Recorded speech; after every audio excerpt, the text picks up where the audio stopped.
पहली मंजिल पे गया, मैं देखता हूं कि महबूब इलाही वहां नहीं है। दूसरी मंजिल, वहां भी महबूब इलाही नहीं है। तीसरी मंजिल, वहां भी महबूब इलाही। इस तरह जब मैं 7वीं मंजिल पे पहुंचा, मैं महबूब इलाही को ढूंढ रहा था, जब तक पीछे से किसी ने आवाज दी, अरे खुसरू किसको ढूंढ रहे हो, और करीब आओ और रसूल पाक के कदम के करीब आओ, यहां तेरा मुर्शिद मिलेगा।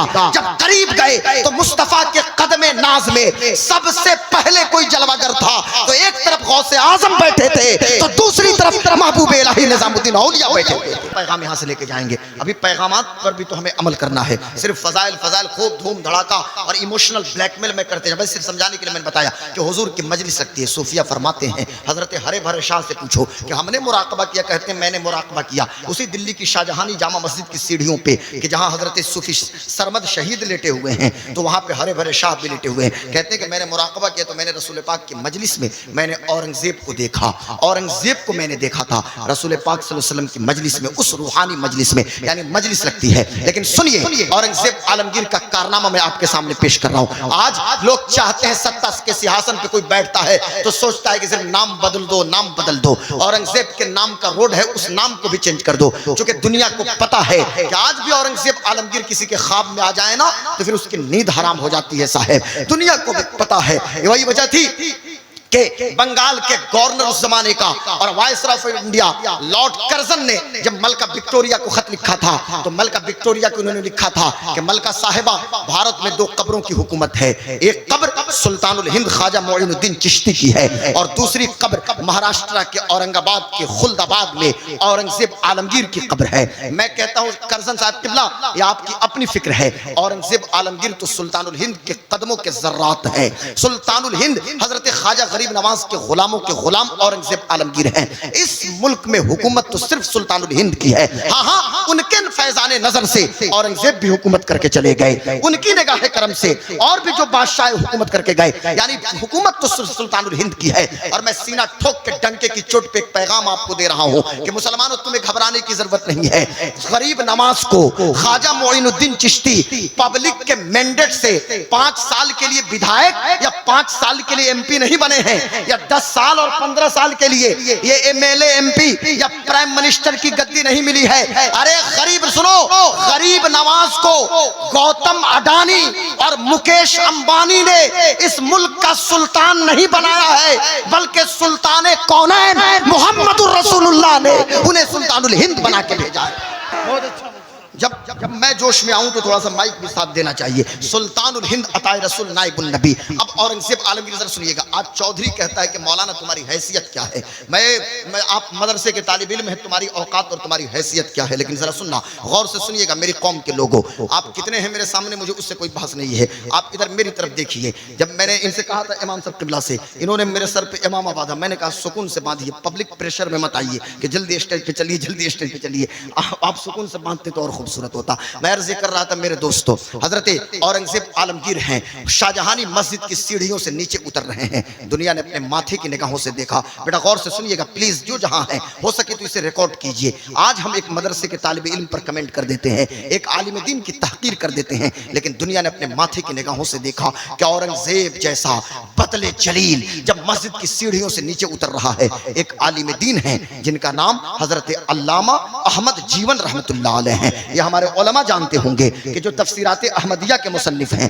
कि जिन्होंने नूरुल अनवार के हजरत जो नूरुल अनवार नूरी कलकत्तवी की शक्ल में, मैं अर्ज़ कर रहा था मेरे दोस्तों, औरंगजेब नीचे उतर रहे थे, अल्लामा अहमद जीवन सीढ़ियों से ऊपर चढ़ रहे थे। दुनिया ने क्या देखा कि औरंगजेब ने अपने सर के ताज को सर से उतारा है और अपने उस्ताद हजरत अल्लामा अहमद जीवन के कदमों में रख दिया है और उनकी हाथ को चूमता है, दस्तबोसी कर रहा है, उनके कदम को चूमा और हाथ बांधे सीढ़ियों पे खड़ा है। हुजूर क्या बात है। काम मैं असर की नमाज पढ़ के आता हूँ। हजरत गए असर की नमाज पढ़ के आए, क्योंकि हजरत का ताल्लुक दिल्ली से नहीं था, हजरत का ताल्लुक यूपी में एक जगह अमेठी है, अमेठी से इनका ताल्लुक है। हजरत दिल्ली आए हुए थे, औरंगजेब को पढ़ाया था बचपन में। अब जब वापस मस्जिद से आए, औरंगजेब ने हजरत के हाथ को पकड़ा और उसी कुर्सी पे ले जाके बैठाता है कि जब दरबार लगता था और जिस कुर्सी पे औरंगजेब विराजमान होता था, हजरत अल्लामा अहमद जीवन को उसी कुर्सी पे बैठाया है, हाथ बांधे खड़ा है। अब जरा गौर कीजिए, इस मंजर को उस वक्त की जिस माँ ने देखा होगा, हर माँ चाहती थी काश मेरा बेटा आज मुफ्ती होता,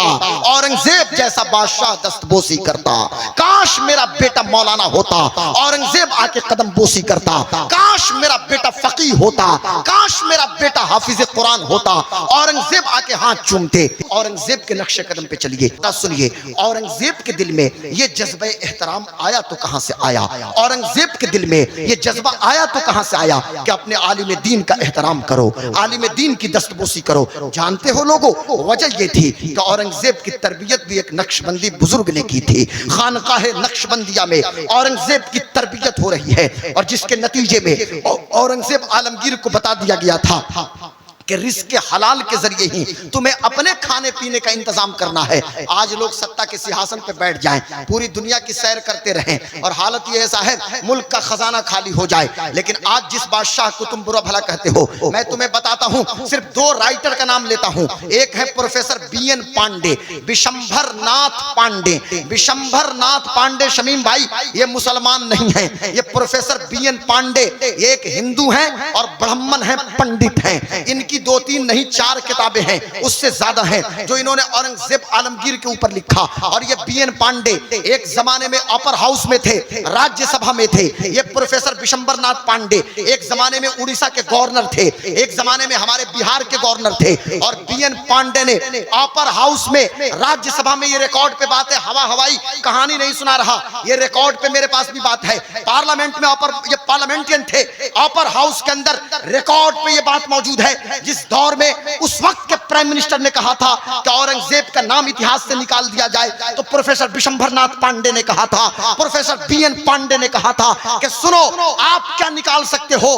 पंडित नेहरू से लेके इस मुल्क में आगे तक कोई प्राइम मिनिस्टर बन जाए ना, औरंगजेब के कदमों के धूल तक उसकी रसाई नहीं हो सकती है। इसलिए कि इस मुल्क को, ये मेरा जुमला नहीं, विशंभर नाथ पांडे जी का जुमला है, इस मुल्क को अगर किसी ने सोने की चिड़िया बना के रखा था तो कोई और नहीं बल्कि औरंगजेब आलमगीर ने रखा था। पहले औरंगजेब पे मैं बयान कर रहा था, उसी बयान का सदका ये मिला कि महाराष्ट्र के औरंगाबाद के खुल्दाबाद में जब मेरी हाजिरी हुई औरंगजेब की तुरबत पे, तो मैं क्या देखता हूं कि साहिब औरंगजेब की कब्र पे एक ओपन जगह में खुली जगह है, खुली जगह और खुली कब्र है, और उस कब्र पे फूल ही फूल मौजूद हैं। तो आप देखिए, एक तरफ औरंगजेब की कब्र पे फूल ही फूल है, और औरंगाबाद के खुल्दाबाद में औरंगजेब की कब्र पे लोग फातिहा जाके पढ़ते हैं। यार बात समझ में आ गई कि जिसकी जिंदगी सिर्फ अल्लाह की रजा के लिए गुजरे, अल्लाह उसे बेनाम नहीं छोड़ता, कयामत तक लोगों के दिलों में उसकी मोहब्बत को डाल देता है।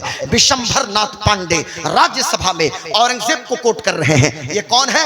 प्रोफेसर ये अशोक उनका नाम है, इन्होंने अशोक प्रसाद, इन्होंने एक किताब लिखी है, किताब का नाम है औरंगजेब एक नई दृष्टि, औरंगजेब एक नया जाविये नजर। आप उसमें पढ़िए। आज औरंगजेब को आतंकवादी और हमलावर और आताताई और न जाने क्या कुछ कहा जाता है, लेकिन मैं दुनिया को यह बावर कराना चाहता हूं कि आपको मैं अपनी हिस्ट्री बताना चाहता हूं कि औरंगजेब आलमगीर ने इस मुल्क को सोने की चिड़िया बना के रखा था। अब आइए जरा सुनिएगा, गौर से सुनिएगा, बड़ी अहम बात मैं करने जा रहा हूं, गौर से सुनिए, क्योंकि वक्त बड़ी तेजी के साथ निकल रहा है। 35 मिनट हो गए मुझे बोलते हुए, तवज्जो के साथ सुनिए। बताना यह है कि औरंगजेब की तरबियत किस नहज पे हुई थी। एक बार की बात है कि औरंगजेब आलमगीर ने हजरत अल्लामा अहमद जीवन को जब उसने रुखसत किया तो 4 आना, उस जमाने में 4 आना समझते हैं ना, 4 आना जो चलता था, 4 आना तोहफे में दिया, और तोहफा दिया, उस्ताद चले गए। 5-6 साल के बाद खबर मिली कि हमारे उस्ताद जी अमेठी के सबसे अमीर आदमी हो गए हैं, बड़े दौलतमंद हो गए हैं। औरंगजेब ने अपने उस्ताद जी को खत लिखा कि हुजूर अर्ज करता हूं कि आप दिल्ली आए। जब दिल्ली आए हैं उस्ताद जी, औरंगजेब ने दस्त बस्ता अर्ज किया, हजरत बात समझ में नहीं आ रही है कि आपके पास तो इतनी दौलत मौजूद नहीं थी,